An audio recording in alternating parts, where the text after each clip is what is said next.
Have you ever wondered why the Iran-Israel conflict, one of the world's most enduring disputes, continues to shape the Middle East's geopolitical landscape? It's a complex tapestry of events, intricately woven over centuries of history. This conflict, steeped in political tensions and religious ideologies, is not just a story of two nations. It's a tale of ancient rivalries, cultural identities, and power struggles that have echoed through time. Today, we embark on a journey to unravel this complex history, to understand the roots of this enduring clash and its profound impact on the world stage. We'll delve into the factors that have shaped this conflict, from the ancient rivalry between the Persians and the Israelites to the modern-day geopolitical upheavals. From political tensions to religious ideologies, the Iran-Israel conflict has been shaped by a myriad of factors throughout history. The roots of this conflict can be traced back thousands of years, to the ancient rivalry between the Persians and the Israelites. The rich tapestry of this region's history is woven with threads of conquest and alliance, betrayal and harmony. Imagine, if you will, the Babylonian conquest, a turning point that saw the Israelites exiled from their homeland. Then picture the rise of the mighty Persian Empire, a force that not only allowed the Israelites to return home, but also helped to rebuild their sacred temple in Jerusalem. These historical events, while ancient, shaped the complex relationship between what would eventually become Iran and Israel.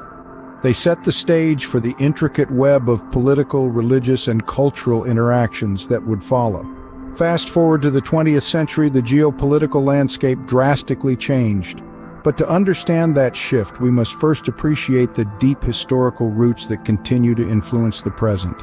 Iran, once a monarchy, underwent a revolution in 1979, leading to the establishment of an Islamic republic. This seismic event not only changed the internal workings and dynamics of Iran, but also set the stage for a dramatic shift in its foreign policy.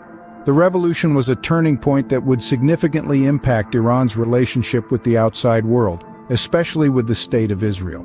Under the new leadership of Ayatollah Khomeini, Iran adopted a hardline stance against Israel. Viewing it as an illegitimate entity, the Islamic Republic broke off diplomatic relations, a stark contrast to the previous regime's cooperation with Israel. Khomeini's leadership brought a wave of religious fervor and anti-Israel sentiment that resonated through Iran's politics and society. The rhetoric was clear: Israel was now the enemy. This ideological shift wasn't just confined to speeches and declarations. It was a tangible, strategic pivot that manifested itself in Iran's support of groups like Hezbollah in Lebanon and Hamas in Palestine, organizations that were actively engaged in conflict with Israel. Meanwhile, Israel, founded in 1948, faced existential threats from neighboring Arab states and later from Iran's support of groups like Hezbollah and Hamas. This change in Iran's policy after the revolution added another layer of complexity to the already strained Middle East region, shaping the conflict as we know it today. Proxy conflicts in Lebanon, Syria, and Gaza became battlegrounds for Iran and Israel, further escalating tensions in the region. The struggle for power and influence has been played out not on their home turfs, but in these neighboring territories. Proxy warfare has become a hallmark of this conflict, with both Iran and Israel backing different factions in a bid to assert their influence. A historian might say Iran's support of Hezbollah in Lebanon and Hamas in Gaza are prime examples of these proxy wars. These groups serve to further Iran's anti-Israel agenda while providing a buffer against direct confrontation.